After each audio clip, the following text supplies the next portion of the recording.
Hey, bienvenue pour une deuxième saison du podcast Alexia vous raconte.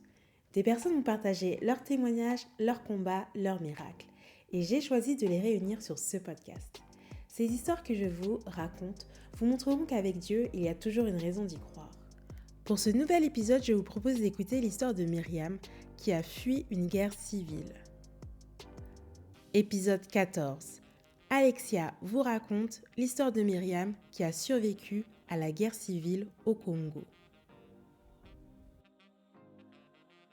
Nous avons réussi à fuir la guerre au Congo-Brazzaville. Moi, c'est Myriam et voici mon histoire.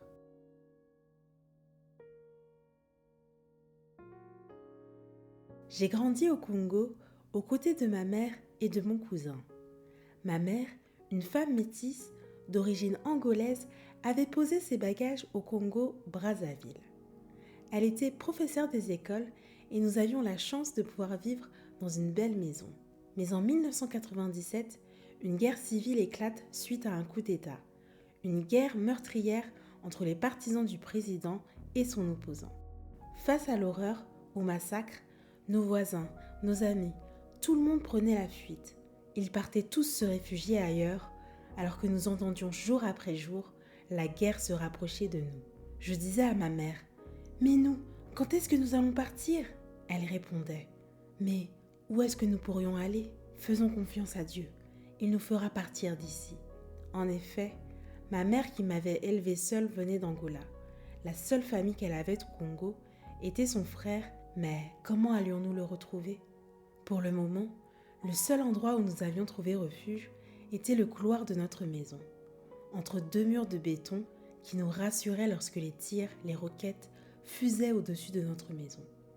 Pendant ce temps, nous prions, nous chantions, nous récitions le psaume 91, le psaume 23. « L'Éternel est mon berger, je ne manquerai de rien. » Nous étions 3 dans cette grande maison et notre arme face à la peur était la prière à longueur de journée. Un jour, mon cousin est sorti pour aller chercher du pain. Une balle est tombée à ses pieds. Nous étions horrifiés, mais également reconnaissants que Dieu avait bien sa main posée sur nous. Cela faisait 15 jours que la guerre avait commencé et toutes les familles de notre quartier avaient pris la fuite, sauf 2 familles. Une voisine qui habitait un peu plus loin et nous. Un jour, cette même voisine vint toquer à la porte. « Tout à l'heure, des militaires sont passés. Ils ont dit qu'ils allaient bombarder la maison juste en face de chez vous. Il faut fuir. Apparemment, cette maison fait partie des opposants. Alors ils vont venir tout détruire. Prenez vos affaires et venez dormir chez moi. » Ma mère a bien entendu acquiescé. Nous avons pris une serviette, une brosse à dents, un pyjama, pensant que c'était simplement l'affaire d'une nuit. Ma mère prit également les économies dont elle disposait. Chez cette voisine, nous avons passé une nuit d'horreur. Elle n'avait pas menti. Nos murs tremblaient face aux roquettes, aux tirs, aux hurlements des milices. Face au carnage, nous ne pouvions pas fermer l'œil de la nuit. Notre arme était encore une fois la prière. Père, sauve-nous. Père, protège-nous. Père, envoie des personnes pour nous sauver. Envoie des personnes pour nous sortir d'ici. Tout le monde avait fui, sauf nous. Nous avions peur de mettre un pied dehors par peur de nous faire tuer par les militaires. À 5h du matin, quelqu'un vint toquer à la porte. Nous nous regardions avec la boule au ventre. Ça y est, c'est bon. Est-ce que ce sont les militaires ? Est-ce qu'ils sont venus nous chercher ? Mais non, miracle, c'était la famille de notre voisine qui était venue la chercher. « Tantine Martine !» Elle ouvrit la porte et tomba nez à nez avec ses neveux. « Tantine, prends tes affaires, il faut partir. Les combats avancent, nous sommes venus te chercher. » Notre voisine se tourna vers nous. « Vous êtes avec moi, partons tous ensemble. » Nous n'avions pas eu le temps de rentrer chez nous pour prendre d'autres affaires. Nous sommes simplement partis avec cette voisine et ses neveux. Un nouveau combat commença pour nous, les checkpoints. En effet, dehors, tous les 300-500 mètres, nous devions faire face au contrôle des militaires. Ils avaient en quelque sorte le droit de vie ou de mort sur nous. En fonction de leur humeur, ils décidaient de vous laisser passer ou bien de vous garder, de vous faire du mal. Des jeunes hommes armés qui réclamaient des sous, ou parfois posaient des regards malaisants sur moi. Je n'avais que 12 ans. Chaque fois, les militaires interrogeait ma voisine. Qui sont ces gens avec toi? Qui sont ces blancs? Qu'est-ce qu'ils font avec vous? En effet, ma mère est métisse donc, considérée comme blanche, comme une espionne, comme une étrangère. C'est ma voisine, ce sont ses enfants, nous sommes tous ensemble.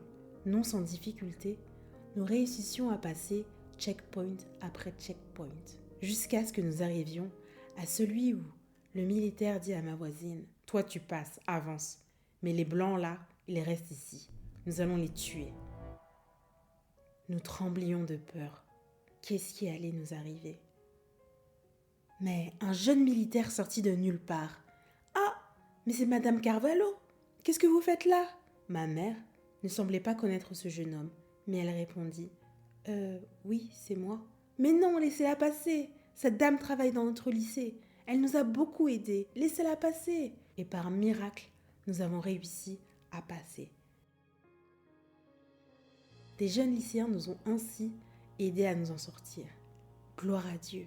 Nous avons continué à marcher, ainsi pendant une 30aine de kilomètres peut-être. Puis, un nouveau contrôle. Le militaire s'adresse à ma mère. « Votre fille, elle nous plaît. Elle va rester avec nous. » Il nous mit sur le côté. Ma mère serra ma main très fort. Elle me serra contre elle. Cela faisait peut-être 30 minutes que nous étions à côté à attendre notre sort. De notre côté, nous prions. Nous récitions le psaume 91. Celui qui demeure sous l'abri du Très-Haut repose à l'ombre du Tout-Puissant. Je dis à l'Éternel, mon refuge, ma forteresse, mon Dieu en qui je me confie. Soudainement, le militaire nous regarda et dit « Bon, allez, passez. C'est bon, passez, allez-y. » Dieu est bon et merveilleux. Il nous a encore montré sa puissance. Il nous a encore démontré que sa main était posée sur nous. Nous avons finalement réussi à arriver à bon port, chez la famille de notre voisine. Par la grâce de Dieu, nous étions arrivés sains et saufs, mais dans un endroit temporaire car encore trop près des combats pour pouvoir y rester. Nous savions que nous devrions encore fuir, mais pour aller où? Quelque temps après, un jour, ma mère alla chercher du pain et là, elle tomba nez à nez avec son frère. « Mais qu'est-ce que tu fais ici? Mon frère, j'ai fui avec la voisine. Je suis chez sa famille en ce moment même. Ma sœur, prends tes affaires, prends tes enfants. Je t'emmène avec moi. » Hey, cette histoire est bien trop longue pour vous la raconter en un seul épisode. Un peu de patience, je vous raconte la suite la semaine prochaine. J'espère que ce témoignage t'a plu et fortifié.